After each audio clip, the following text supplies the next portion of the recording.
Evo nas, još smo uvijek na putu. Tu smo negdje oko Beča. Putu za Šoker ima sve pod kontrolom, reci nam malo mrave o putu, dokle smo stigli i tako. Ja sam još uvijek u predinfarktnom stanju. Vozimo se sat i pol vremena na jednoj petlji oko Beča. Gospoda sprednji, gospodin Krešimir i gospodin Mladen ne znaju navigaciju čitati. Pa smo treći puta se na isto raskače vratili, a dobro, evo, valjda smo sad iščupali. Pazite sad, kućite. Uglavnom, evo, još imamo skromnih 468 km. Tu sve piše, evo pod odgovorni krivac i njegov suvozač Andreas. Znači, Šoker je tenkista, a u tenku nema navigacije, pa ga to malo ga je to sjebalo. Uglavnom, evo Adleru, tišina tamo, tišina, gledajte kartu tamo i navigaciju. Da. Nemojte da opet izrolamo 6 put na isto raskršću. I tak, dokopat ćemo se, ako Bog da, piše po navigaciji da stižemo u 9:30, to što je ok. Dok se smjestimo, nadam se da nas neće puno gnjaviti. S tim protokolom UFC uvijek imaju nekako pravilo. Čim dođeš neke potpisat skromnih 700-800 ih postera, ne znam šta će toliko. Ali svaki put kad čim dođem odmah, to potpisivanje, ispunjavanje nekih, ne znam čega, bla bla upitnika, pa osiguranja, pa ovog, pa onog, to zna utušiti. Znači to je već večeras kad dođeš? To ne možeš izbjeći, to moram odmah i to ću dnevni slon dobiti, ali dobro, nema veze. Šta za sutra čeka? Sutra je, tako mi piše u rasporedu, Media Day, šta god to značilo. Zna se šta znači. Znaš šta ti znači. Od Adama i Eve, neki intervjui, razgovori, majke mi moje, ja više ne znam, ili sjedem potući nekim u kavezu ili primam Nobelovu nagradu u Štokholmu. Šta imam više? Ja stvarno ne znam više šta je pričao. Biće opet pitanje, a kako ste počeli? Ma znaš ono, to su stvarno pitanja, gledaj, nikad nisam imao slijedimo tih novinara koji prate s tim strancima, koji prate MMA, zaista su ljudi super ljubazni, korektni. A to znaju pitanja ići, ali doslovce, da li se možete prisjetiti koje boje bila duda, vaša prva duda kad su vas iz bolnice donijeli, boja vašeg prvog bicikla. Kad ste prvi učili bicikl, da ste pali u kanal s lijeve, s desne strane prvi put, tak, majke mi moje, ne znam, od Adama i Eve, onda se nasmiješ normalno, otpukneš, kažeš dajte molim vas se držimo priče oko ove borbe i tako. Da li se možeš prisjetiti kad si ulazio prije 12 godina, kakav je feeling bio i tako, znači ljudi hoće da priču. Koji čarape si imao i to? Da, ne možeš vjerovati jebote, to mi tako teško padne, kunem ti se Stipe, odurno mi je to, ali moram progutati jebiga, to je dio posla ali to mi stvarno teško padne. Eto. I još pogotovo, znaš šta je problem? Problem je što to sve moram na engleski slušati. Moraš biti skoncentriran ovako, onako, pa ti nekad zafali riječ, ja relativno dobro govorim engleski, ali ne mogu ja se naravno izraziti ko na materinje, normalno. Naravno. I ja bih napravio jedan cirkus tamo i za Afrikaciju, naravno 5 puta veću, da ja mogu pričati hrvatski, ali opet onda oni to ne bi razumjeli, ali nikad to ne može tako ispasti u prijevodu, kako sam ja rekao u originalu i tako dalje, ali da me to ubije me, ali zato imamo četvrtak slobodan dan.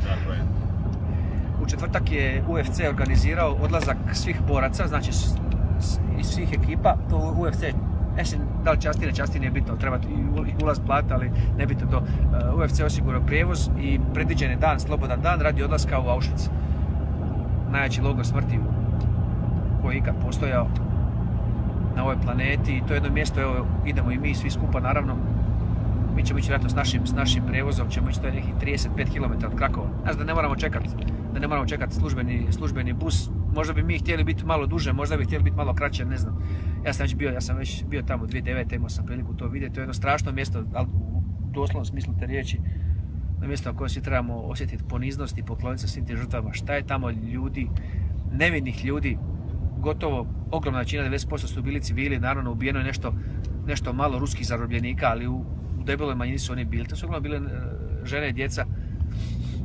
Najstrašnija priča to za žene i djecu koji su odmah selekciju radili na onom, otićemo tamo u Birkenau, to je Auschwitz 2, u Birkenau gdje su na onoj po zlu legendarnom, onom kolosijeku, gdje su tamo sortirali ko je sposoban za rad, ko nije, ide direktno u plinsku komoru. Mislim, jedno strašno mjesto. Da se to događalo relativno nedavno, ne znam, nekakvih 70 godina, to je Stipe nevjerojatno. To je nevjerojatno, su ljudi takvi mogli biti zvijeri. Samo da kažem da smo u tunelu i zato smo da trenutno izgubili u Makusi, ali vidiš se polu Znaš, izbor kad se sjetim malo majke moje, evo stegne me, to mora biti malo sad, onako, uvijek imamo neku zafrkanciju. Recimo idemo s najnovijim Mercedesovim, kako se zove, minivan, kombi, kako hoćeš.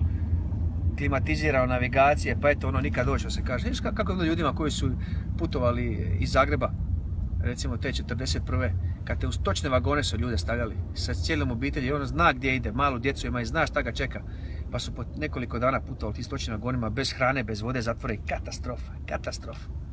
Katastrofa. Kakav je čovjek čovjeku vuk, to ne daj Bože. I zato ćemo otići tamo svi, naravno svi vi to želite i vidjeti naravno, ali treba to doživjeti, to mjesto i jednu posebnu jezu sam tamo osjetio kad se uđe u tu plinsku komoru. To je nešto jezivo, jer miris smrti se osjeti s tim. Nekad jeziva hladnoća, strašno. Eto. Ajmo malo na vedrije teme. Ajde, ovo je baš neki crnjak. Petak je na programu samo vaganje, nakon toga odmor. Naravno da ćemo sve ove dane trenirati lagano, ujutro lagano trčanje i stezanje, lagani shadow box, malo ponoviti specijalke, malo tu i tamo koji je ulaz, malo high kickove da istegnemo i to je to. Isto tako u petak, subotu ujutro ćemo isto lagano napraviti trening, lagano istrčavanje, 15 minuta, razgibat se malo, ponoviti high kickove da se bolje osjećamo i to je to. Čekamo nastup. Čekamo nastup, nedjelja rano ujutro. Kad se naspavamo, probudimo, ne ovisimo o avionu, nego imamo svoj prijevoz, idemo i metla. To je to. A reci mi, molim te, osvrni se na ovih par naslova u novinama, danas smo pročitali. Joj, to smo se smili. Čekaj, da vidim gdje je to. Prvo ćemo do ovog najljepšeg. Evo zadnja stranica večernjeg. A boga mi je, baš je ljepotica, neobično lijepa. Znači, Japanka iz miješanog braka Afroamerikanca i Japanke. Prelijepa je, stvarno lijepa. Evo. Baš je, jel je Saša, baš je egzotična ljepotica, stvarno je lijepa. Možda malo za naš hrvatski Ko Japancima malo precrna, jel? Ne, lijepo je, samo možda malo